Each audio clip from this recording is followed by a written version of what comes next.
ਉਹ ਬੰਦੇ ਰੇਗਿਸਤਾਨ ਦੇ ਵਿੱਚ ਸਫ਼ਰ पे ਕਰਦੇ ਸਨ ਤੇ ਇੱਕ ਅੱਗੇ ਵੀ ਜਾਂਦਾ ਹੁੰਦਾ ਸੀ ਤੇ ਇੱਕ ਬਿਲਕੁਲ ਨਵਾਂ ਸੀ। ਹੁਣ ਨਵਾਂ ਬੰਦਾ ਜਿਹੜਾ ਉਹ ਪੁਰਾਣੇ ਬੰਦੇ ਨੂੰ ਪੁੱਛਦਾ ਹੁੰਦਾ ਯਾਰ ਦੂਰ ਦਰਾਜ਼ ਤੱਕ ਰੇਤ ਹੀ ਰੇਤ ਨਜ਼ਰ ਆਉਂਦੀ ਵੀ ਰੇਗਿਸਤਾਨ ਹੈ ਨਾ ਤੇ ਇਹ ਇੱਕ ਹਰਾ ਬੂਟਾ ਇਹ ਕਾਹਦਾ ਹੈ ਤੇ ਉਹ ਅੱਗੋਂ ਆਂਦਾ ਯਾਰ ਇਹ ਮਿਰਚਾਂ ਦਾ ਬੂਟਾ ਹੈ। ਇਹ ਪੁੱਛਦਾ ਇਹ ਮਿਰਚਾਂ ਕਿਦੋਂ ਲੱਗਦੀਆਂ ਨੇ ਜੋ ਆਂਦਾ ਜਦੋਂ ਸੱਚੀਆਂ ਕਰੀਏ जो सच्चियां करिए तो फिर मिर्चा तुसां अक्सर सुनिया होगा कि सच्ची गल कौड़ी हुंदी है। कई बंदे ये भी आंदे ने भी तुसां सुनिया होगा कि खरा बंदा कौड़ा हुंदा है सच्चा बंदा कौड़ा हुंदा है। लेकिन मैं अवैस घुमना हमेशा एक नवे तो नवी गल लैके आउंदा मैं ना चिट्टा झूठ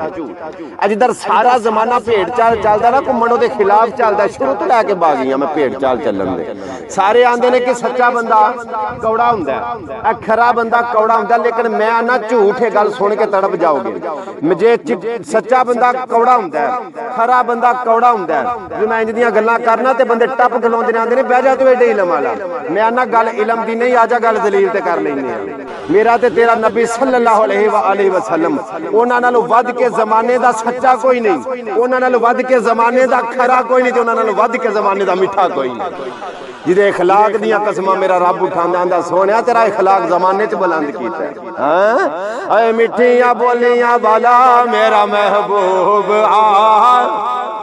बोलो मिठियां बोलियां वाला मेरा महबूब आ गया पर रहमतां वालियां जोलियां मेरा महबूब आ। नाराए रिसालत नाराए हैदरी नाराए गौसिया उलमाए हक हले सुन्नत मिठियां बोलियां वाला मेरा महबूब आ बोलो बोलो मिठियां बोलियां वाला मेरा महबूब आ गया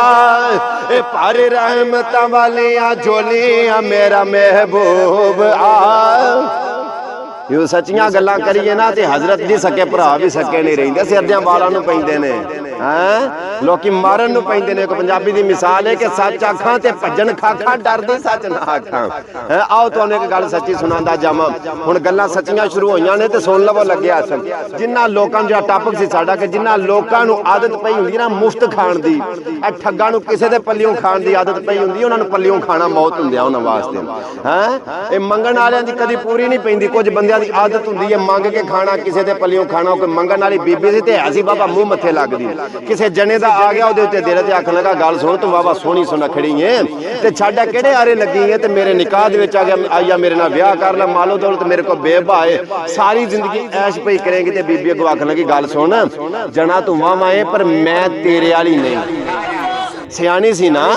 आखन लगी जना तू वावा है पर मैं तेरे वाली नहीं। आखन लगा ठीक है छड़ तू जो भी है मैं तेरे नाल ब्याह करना चाहना तू मैनू पसंद आ गई। आखन लगी गल इस तरह तू जिद वावा कर रहा ते फिर इंज कर लेनी मैं तेरी मन लेनी आ तू मेरी मन लै